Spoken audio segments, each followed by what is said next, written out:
welcome back. The 15th Annual African Utility Week and Clean Power Africa is currently underway at the Cape Town International Convention Centre. It's an opportunity for African power and water utility professionals to meet and discuss the latest trends in energy generation, water and renewable energy. My co-anchor Michelle Craig is there for us this afternoon. Michelle, energy and renewable energy, this convention really couldn't be more topical. Indeed, Andrew. Let's get an international perspective now on the challenges on the continent. And I'm joined by Amos Hochstein, President Barack Obama's Special Envoy for Energy. Amos, thank you for your time this afternoon. Absolutely, pleasure to be here. 600 million people without power on the African continent. How does one even begin to address a challenge like that? Well, that's exactly the point. We have to start somewhere. And that's why President Obama announced the creation of Power Africa just a couple of years ago, and we're expanding our goals. And the goal is to increase the generation of energy and increase the access, how many people have access to power and energy.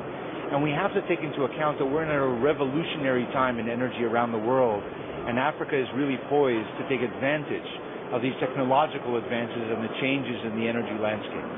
Tell us about some of the more practical projects on the go with Power Africa on the continent. Well, there are a number of projects around the sub-Saharan Africa that we are focused on, and we're looking at it. As countries want to create and pursue projects, we're going to give the kind of support, advice, and technical expertise to make sure that the projects can develop and get beyond the finish line, whether it's in Ethiopia or a recent one from Gigawatt Global that was completed in Rwanda, or even some emergency areas that we did in Liberia.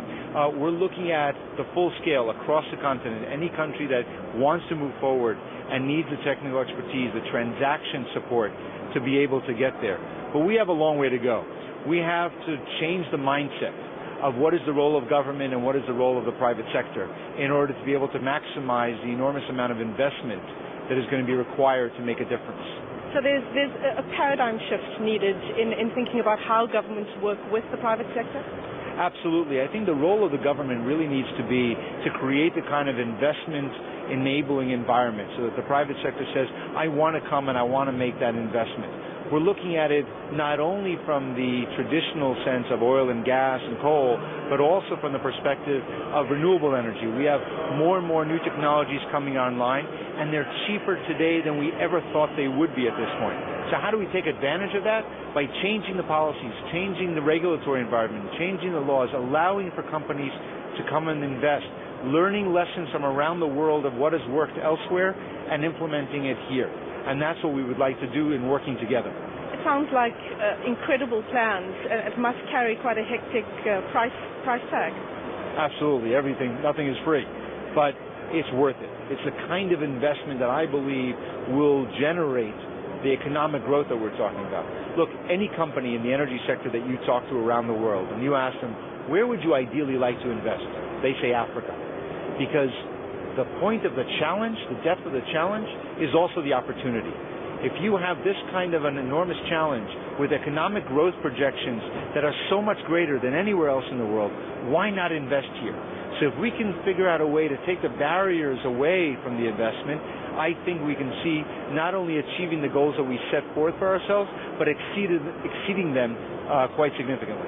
So Power Africa really is about finding long-term solutions to the energy challenges on the continent. But you mentioned Liberia just a little earlier. Power Africa also steps in when there are those crisis and emergency situations? Well, we had a crisis in Liberia where we were trying to bring the kind of support, medical support and medical units to support the Ebola outbreak. But there was an access to power shortage. So we worked together with the U.S.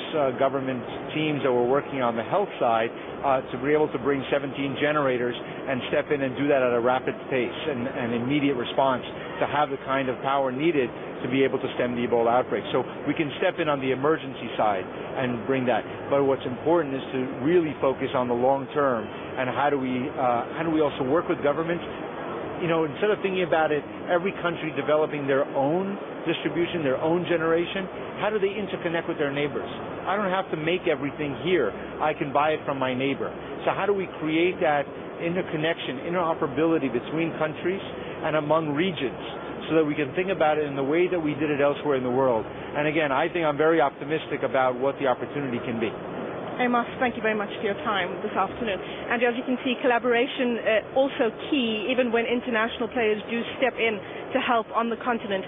That was Amos Hochstein, President Barack Obama's Special Envoy for International Energy, joining us here at the CTICC this afternoon. Right, Michelle, thanks very much indeed. We'll be back to you there in the bottom of Cape Town in about half an hour or so.